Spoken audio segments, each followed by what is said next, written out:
Is Israel an apartheid state? More and more these days, one hears this charge made. Oddly, when South Africa was an apartheid state, no one accused Israel of being one. The reason the charge was never made then, and shouldn't be made now, is the same. There's no truth to it. To those who know something about Israel or have just visited there once, the accusation is absurd, if not obscene. Indeed, it's a libel. But many people don't know very much about Israel, so let's respond to this accusation.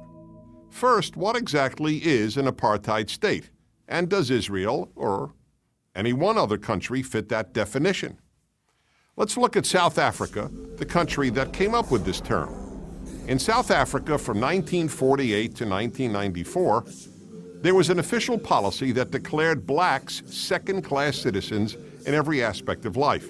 Blacks couldn't vote, couldn't hold political office, were forced to reside in certain locations, couldn't marry whites, couldn't even use the same public restrooms as whites.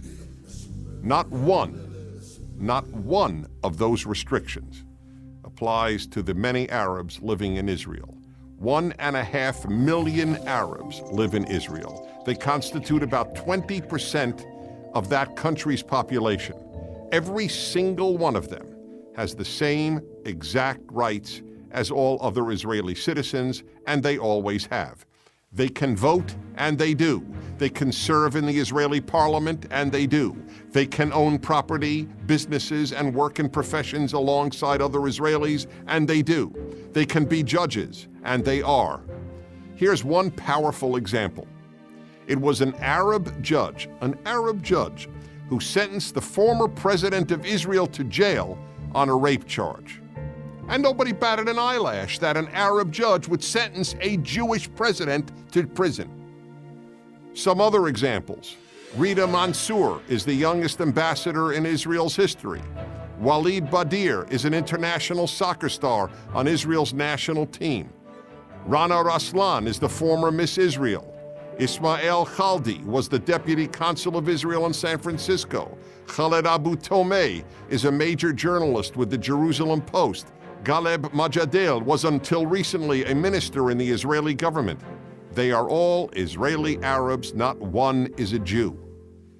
And how many people outside of Israel know that all the road signs in Israel, for example, are in English, Hebrew, and Arabic?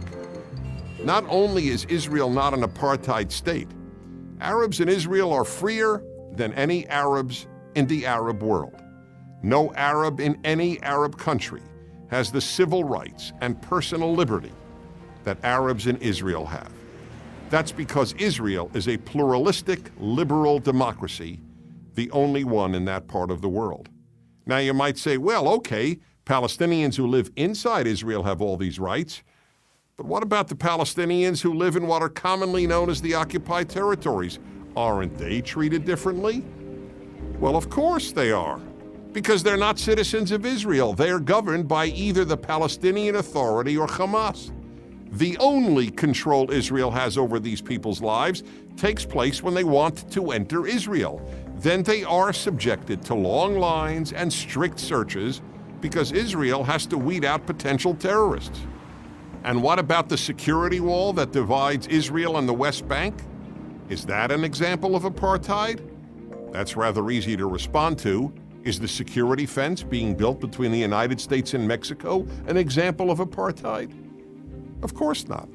Israel built its security wall solely in order to keep terrorists from entering Israel and murdering its citizens. And you know what? It's worked.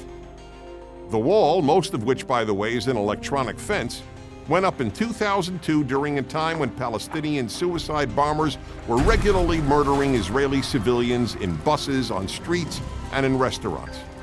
And the moment the barrier went up, terrorism went down almost to zero.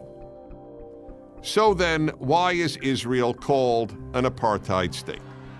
Because by comparing the freest, most equitable country in the Middle East to the former South Africa, those who hate Israel hope they can persuade uninformed people that Israel doesn't deserve to exist, just as apartheid South Africa didn't deserve to exist.